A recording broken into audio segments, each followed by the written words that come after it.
Hello दोस्तों, मैं हूं अब्राम सर आपके समक्ष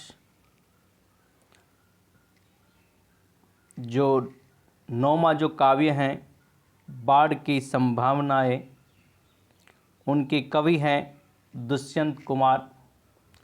उनके परिचय देते हुए, दुष्यंत कुमार का जन्म सन 1933 में और निधन सन 1975 में उनका निधन हुआ है।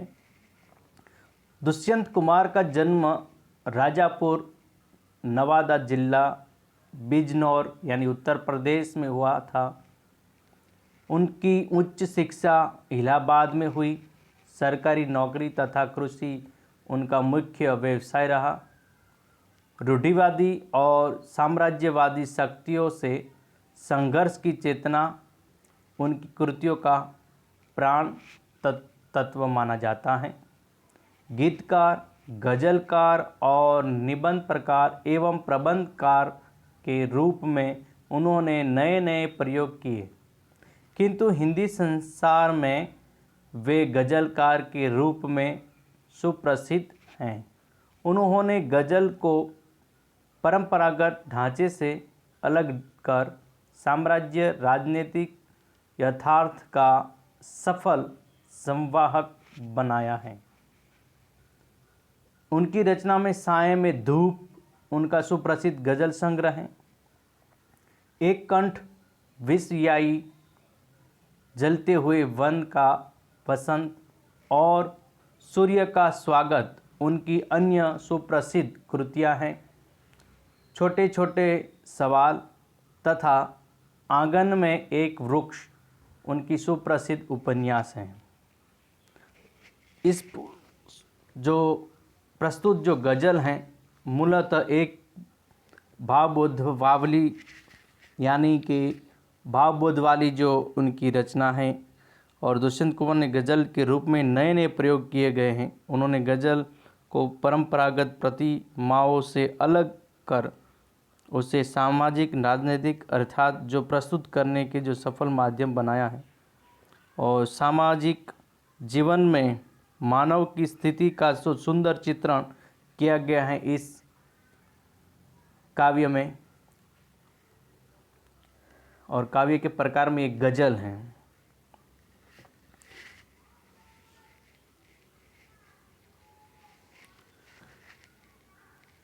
पहला जो पद है, बाढ़ की संभावनाएं सामने हैं और नदियों के किनारे घर बने हैं।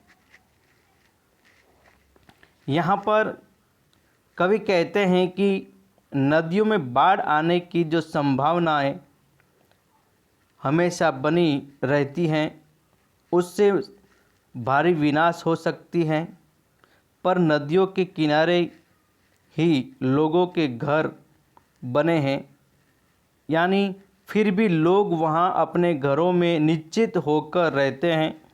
वे कहना चाहते हैं कि बाढ़ एक प्राकृतिक आपदा है। प्राकृतिक आपदा से डरकर कोई अपना घर बार छोड़कर क्यों चला जाए, ऐसा कवि का कहना है। चीड़ वन में, चीड़ का अर्थ है पर्वतीय प्रदेश में उगने वाला लंबे तने वाला बहुत ऊंचा पेड़।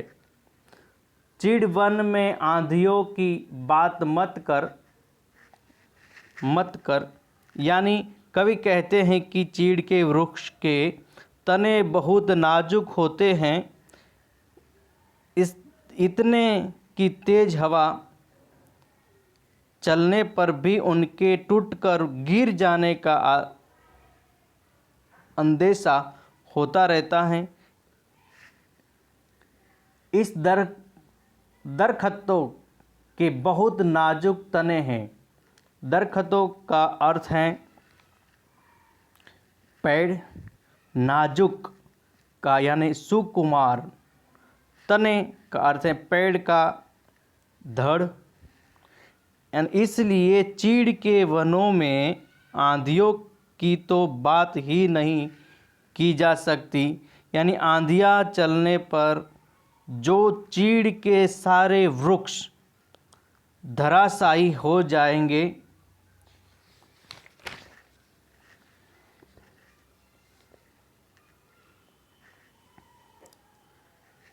तीसरा जो पद है, इस तरह टूटे हुए चेहरे नहीं हैं, इस तरह टूटे हुए चेहरे नहीं हैं। यानी कवि कहते हैं कि लोगों में हताशा है, पर वे इतने पस्त नहीं हैं जिस तरह टूटे हुए ये आईने होते हैं।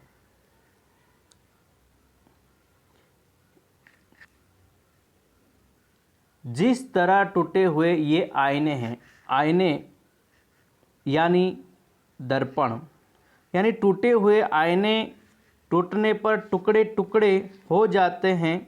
यहाँ लोगों में कभी भी कुछ कर गुजरने की शक्ति शेष बची है तो उनका आप उपयोग करें। आपके कालीन, आपके कालीन, कालीन का अर्थ है बड़ा गलीचा। आपके कालीन देखेंगे किसी दिन, इस समय तो पांव कीचड़ में सने हैं। यानी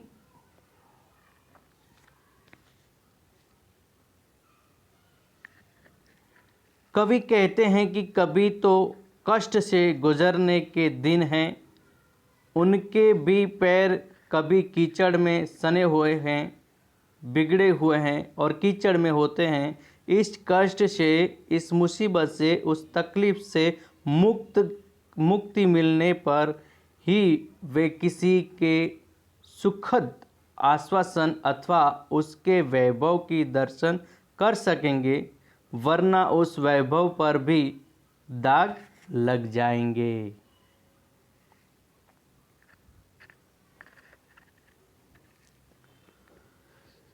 जिस तरह चाहो बजाओ इस सभा में, जिस तरह चाहो बजाओ इस सभा में।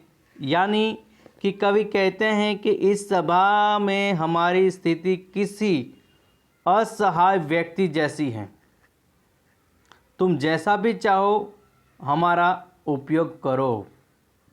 हम नहीं हैं आदमी, हम नहीं हैं आदमी, हम झुनझुने हैं। झुनझुने का अर्थ है एक खिलौना, एक खिलौना। यानी वो कहते हैं कि हमारी हैसियत आदमी के रूप में नहीं रह गई है, हम आदमी न रहकर किसी झुनझुने यानी खिलौने की तरह हो गए हैं।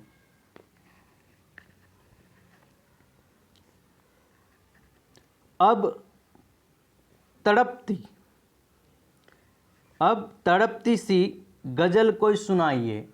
यानी तड़पती सी यानी बेचैन करने वाली, तड़पती सी यानी बेचैन करने वाली।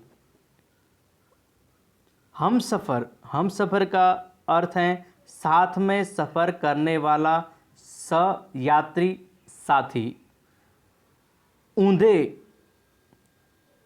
ऊंधे हुए हैं, अनमने हैं। यानी अनमने का अर्थ है उदास, निस्थिल या शिथिल।